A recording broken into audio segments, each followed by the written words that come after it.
Report. Yes, PNP pinuri ang hatol ng korte sa Canadian National na sangkot sa 1.4 tonelada ng shabu na nakuha sa Batangas noong 2024. Madeline Moratillo. Ating Mads.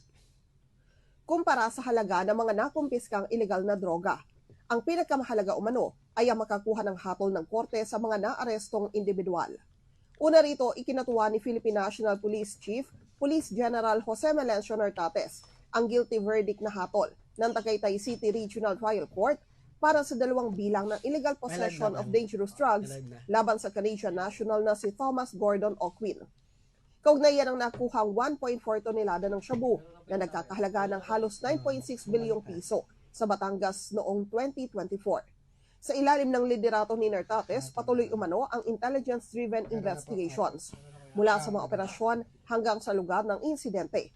Ang tunay na sukatan ng tagumpay ay nakasalalay umano sa mangyayari pagkatapos ng operasyon. Kaya naman mensahe ni Nartates sa mga sangkot sa illegal na droga, hindi ito magtatapos sa pag-aresto dahil sisiguruhin nila na mapapanagot sila sa batas. Madeline Villar Moratillo para sa Radyo Agila. Matatag, matapang, matapat.